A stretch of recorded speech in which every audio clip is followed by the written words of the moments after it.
Take that child away right now. You have no business anywhere near my son's resting place. Victoria Whitmore's icy command cut through the graveyard's silence like a whip crack. Keisha Johnson, 24, rose slowly from her knees beside the white marble stone where she and her 2-year-old had just laid a handful of humble daisies. Her fingers shook faintly as she dried her cheeks, yet her gaze carried a steady strength Victoria had not anticipated. "I'm sorry, ma'am. We never meant to upset anyone."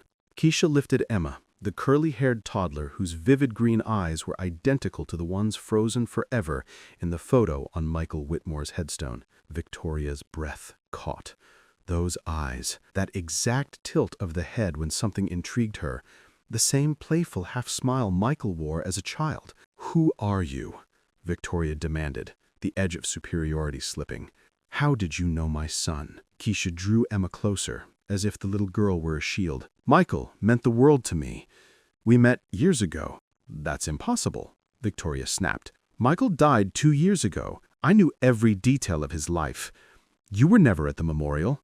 "Because I was deliberately shut out," Keisha answered, voice calm but thick with old sorrow. Memory slammed into Victoria. There had been a girl once. Michael had begged to bring her to Sunday dinner. A discreet background check had revealed a nursing student from the wrong neighborhood. Victoria had ordered security to bar the gates that night. "You're her," Victoria whispered. "I'm the woman who loved your son, and whom he loved, until you decided I wasn't fit for your table," Keisha replied, steel finally ringing through her words. Emma fidgeted, pointing at the engraved portrait. "Mommy, who's the nice man?" Silence swallowed the cemetery whole. Memories slammed into Victoria. There had been a girl once. Michael had begged to bring her to Sunday dinner. A discreet background check had revealed a nursing student from the wrong neighborhood. Victoria had ordered security to bar the gates that night. "You're her," Victoria whispered.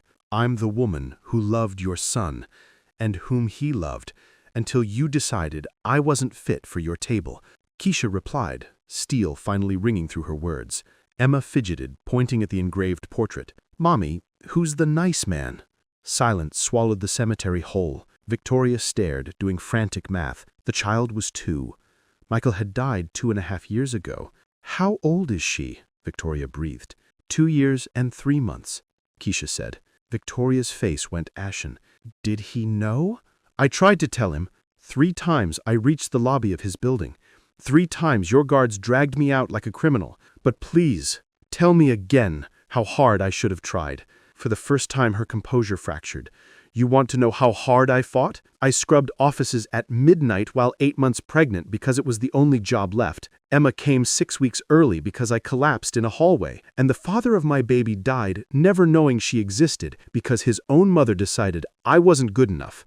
Victoria recoiled as if slapped. "Where is she right now?" "With my neighbor, the only person I'd trust while I work myself into the ground. I can help, financially. She is my granddaughter." Keisha studied her for a long, chilling moment.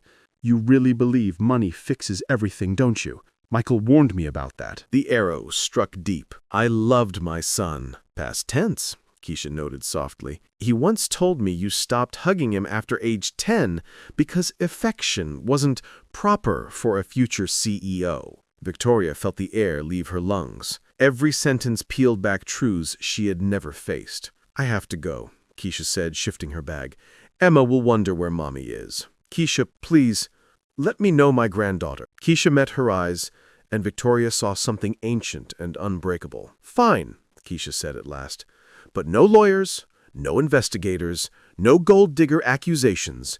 You meet her on my terms, in my time, or not at all." Victoria nodded, blind to the fact she had just stepped into a game she didn't know was already over. Played by a woman who had spent 2 years turning grief into evidence. Victoria Whitmore had no idea that while she slept on silk, Keisha Johnson had been forging an unbreakable legal weapon. Monday morning, the call came exactly as expected. "Miss Johnson, James Mitchell, counsel for the Whitmore family. We need to discuss the child." "Thursday afternoon works," Keisha answered calmly, watching Emma stack blocks on the living room floor. What Mitchell couldn't know was that Keisha had retained counsel the moment she felt Emma kick. David Chun, a fierce young civil rights attorney who took her case pro bono. Thursday, David flipped through color-coded folders in stunned silence. Discrimination? Intentional interference? Invasion of privacy? Corporate misuse? Emotional damages? You weren't exaggerating. Every date, every guard's name, every rejected call, every email Michael sent friends about wanting to bring me home. It's all here, Keisha said. David opened the heaviest file. Corporate emails ordering Keisha's name added to a banned visitors list, private investigator invoices charged to the company, even Michael's desperate texts the night he died. Tyler Mason, Michael's childhood best friend and Whitmore Industries IT specialist, had copied everything before loyalty could be bought. You're telling me Victoria Whitmore orchestrated a campaign to keep you apart, and we can prove it? Down to the dollar, Keisha confirmed. Her phone buzzed. Victoria, I hope you don't mind. I found your address. May I visit Emma tomorrow? Keisha locked eyes with David and smiled. How about the playground by the hospital instead? Neutral ground. After hanging up, David shook his head. She still thinks she's in charge. She always will, until the moment she realizes she never was. Saturday morning, Victoria arrived at the park certain she could charm her way back into control. Emma ran to her screaming, "Grandma!" with pure toddler joy. For one golden hour, Victoria believed she had won. Then her phone rang. James Mitchell, voice tight. We've been served. Keisha Johnson v. Whitmore.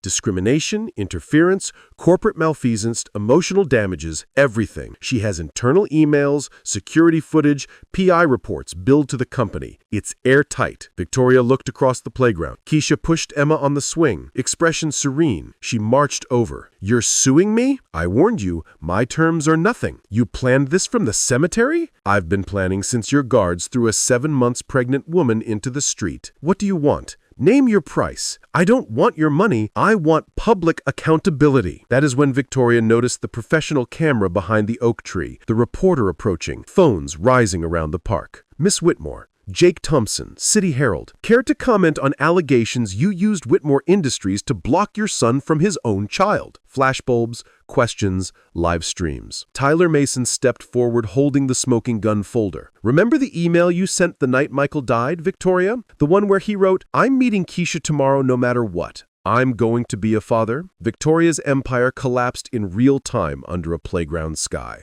Board emergency meetings, stock plunging, government contracts canceled, her name trending nationwide. 6 months later, Whitmore Industries bled 60% of its public contract. Victoria was forced out as CEO. Keisha used the $8 million settlement to open the Michael Whitmore Family Justice Center, helping single mothers the system once crushed. Victoria, medicated and alone in her mausoleum of a mansion, sent letter after letter that went unanswered. One spring afternoon, she appeared at the center holding daisies, looking 20 years older. I don't expect forgiveness, she said, voice cracking. I just needed to say I'm sorry. Keisha regarded her for a long moment. Forgiveness isn't a word you demand, Victoria. It's a garden you water with changed behavior. Start planting. Victoria nodded through tears and walked away. Keisha turned back to watch Emma laugh on the slide. Safe, celebrated, utterly free. She had learned the sweetest revenge isn't destruction. It's building a world so bright the people who tried to dim you can only watch from the shadows they created and finally understand what they lost. If this story moved you, subscribe for more proof that a mother's love, paired with unbreakable evidence, can topple empires and heal generations. Subscribe to our channel